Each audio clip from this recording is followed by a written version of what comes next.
तो क्या ये बाजार के लिए एक बहुत बड़ा टर्निंग पॉइंट हो सकता है? आज हम एक ऐसी ग्लोबल सिचुएशन को ब्रेक डाउन कर रहे हैं जो दुनिया भर के मार्केट्स को हिलाकर रख सकती है।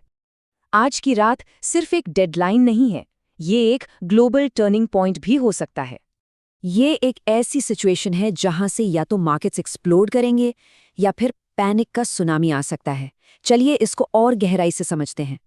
तो सबसे पहले ये एक ग्लोबल टर्निंग पॉइंट है ही क्यों? क्योंकि इस समय दुनिया का सबसे critical choke point strait of Hormuz सीधे सीधे खतरे में है। और ये जो पूरा एनालिसिस है ये 100% डेटा ड्रिवन है, बिना किसी बायस के, बिना किसी बायस सेल एडवाइस के, ताकि हर कोई खुद एक इन्फॉर्म्ड डिसीजन ले सके। अब देखते हैं कि इस हाई स्टेक्स टकराव में मेन प्लेयर्स कौन हैं, अमेरिका वर्सेस ईरान। तो देखिए, रीसेंट स्टेटमेंट्स में जो यूएस साइड से टोन देखने को मिली है वो बहुत ही ज्यादा अग्रेसिव है। मतलब power plant day, bridge day, ये जो शब्द है ना, ये इशारा करते हैं कि फोकस सिर्फ मिलिट्री बेसिस पर नहीं बल्कि सिविलियन इंफ्रास्ट्रक्चर पर भी हो सकता है। इंटरनेशनल नियमों के हिसाब से देखें तो ये एक एक्सट्रीम एस्केलेशन वाला सिनेरियो है और साफ साफ एक साइकोलॉजिकल प्रेशर बनाने की टैक्टिक है। और जब भाषा इस लेवल तक अग्रेसिव हो जाती है तो इसका सीधा मतलब होता है कि डिप्लोमेसी लगभग ब्रेकडाउन स्टेज पर है। अब दूसरी तरफ ईरान को देखते हैं। उनका जो रिस्पॉन्स है वो डायरेक्ट पैनिक वाला नहीं है बल्कि काफ़ी कैलकुलेटेड लगता है। डिप्लोमैटिक टोन में एक सार्कास्म है और वो साइकोलॉजिकली काउंटर प्रेशर बना रहे हैं। इससे पता चलता है कि वो प्रेशर में आने के बजाय अपनी शर्तों पर खेलने की तैयारी में हैं। ग्राउंड लेवल पर भी सिविलियन मोबिलाइजेशन और क्रिटिकल इंफ्रास्ट्रक्चर के पास स्ट्रेटेजिक पोजीशनिंग की रिपोर्ट्स हैं। तो ये सब क्या दिखा रहा है?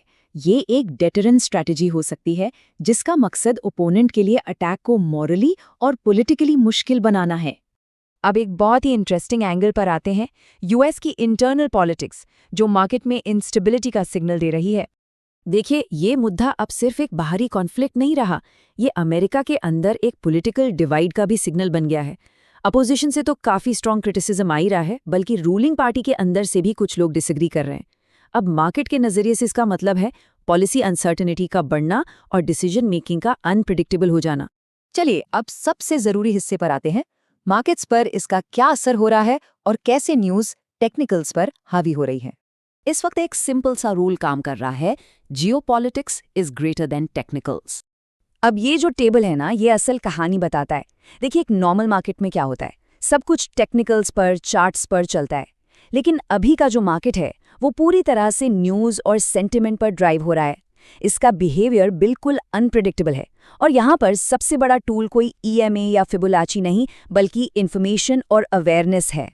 ऐसे माहौल में इन्वेस्टर्स एक क्लासिक पैटर्न फॉलो करते हैं जिसे कहते हैं फ्लाइट टू सेफ्टी। जैसे ही जियोपॉलिटिकल थ्रेट बढ़ता है, इन्वेस्टर का माइंडसेट रिस्क ऑफ हो जाता है।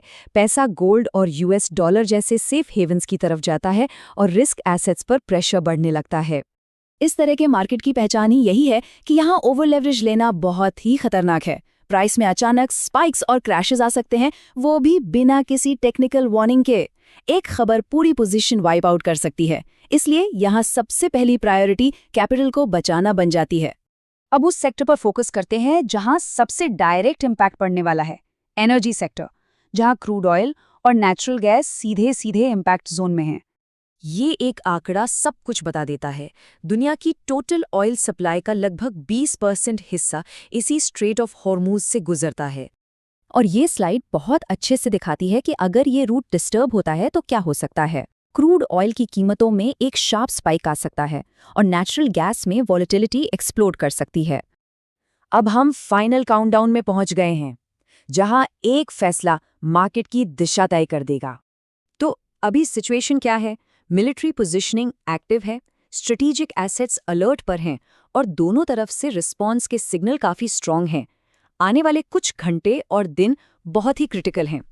तो बॉटम लाइन ये है कि मार्केट अब सिर्फ नंबर्स का गेम नहीं है, ये न्यूज़, सेंटिमेंट और ग्लोबल पावर डायनामिक्स का गेम बन चुका है।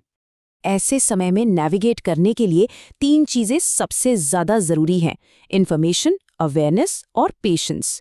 और आखिर में एक सवाल छोड़ जाते हैं, जब एक फैसला बीच में लटका है तो क्या मार्केट सिर्फ एंटिसिपेशन के लिए तैयार है या उसके बाद के असर को झेलने के लिए भी?